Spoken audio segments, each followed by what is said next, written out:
Oh, well, turnout is markedly higher than in the first three phases. We're just going into our sixth phase in a few days. The first three phases turnout was lower than expected, and the Election Commission went on this drive to get people to turn out. So we're all receiving recorded phone calls from Indian celebrities encouraging people to go out and vote. And it seems like it has worked. Turnout has markedly improved. Looks like it's on track to approach 2019 levels, which would be fantastic. And it's especially impressive because turnout has improved so much during the heat wave.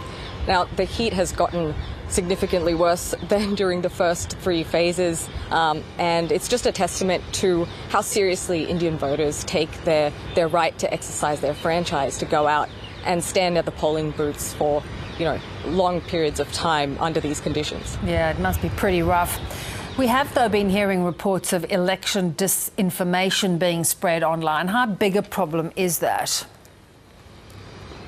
Oh, look, it is a massive problem. Disinformation spreads rapidly in this country, and there's not enough fact checkers to go around and dispel them before the damage is done. India has well and truly embraced the digital age under the Modi government, so social media platforms like Meta and WhatsApp are ubiquitous, even in the smallest, most remote villages. It's where most people get their news and information, especially young people, rather than traditional media. So there's huge amounts of disinformation, misinformation, and incitement to violence online. And this is not the first time that Meta has been accused of letting these messages run rife on its platforms, even though they do have their own fact-checking initiative. So it is a big deal, but it has been a known issue for at least the last two elections. And Meta has been accused of similar things in other countries too, like Myanmar and Indonesia come to mind. So it is a big deal, but it's not especially new. Yeah. Hannah, the opposition has been crying foul. It does seem as a lot of candidates are being thwarted in a number of areas. Yeah, so that is one of the many issues the opposition is really hitting hard this election. The sudden and mysterious withdrawal en masse of opposition candidates in several constituencies, leaving the BJP candidates to contest unopposed. So many of these candidates have then come out later and said that they were pressured or coerced into withdrawing. Others have come out afterwards and simply joined the BJP. So that is one issue. The other issue the opposition is hitting quite hard is the arrests of senior opposition leaders. Particularly, the case that comes to mind is the Delhi Chief Minister and his party, where 5 of their senior leaders have been arrested in the 2 years leading up to this election, and many of those in the last few weeks and months, including the Chief Minister himself.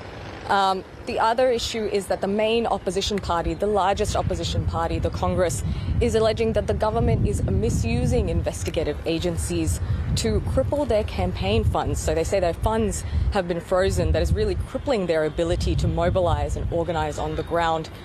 So opposition leaders have been charged with everything from fraud to money laundering to even an assault. Yeah.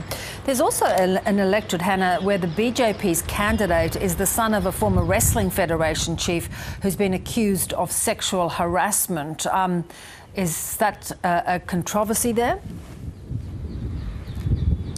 It is a controversy. Brij Bhushan Singh is the former chief of the World Wrestling Federation, of the Wrestling Federation of India. He has been stood down from his post, and the BJP has actually refused to give him a ticket to contest elections this time, despite the fact that he's a very successful MP from his constituency.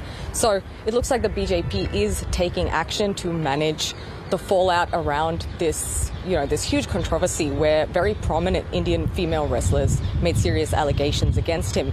But as for his son running, that's not a huge surprise. It is a fairly political family. Brij Bhushan Singh himself, successful MP. His wife is a former MP.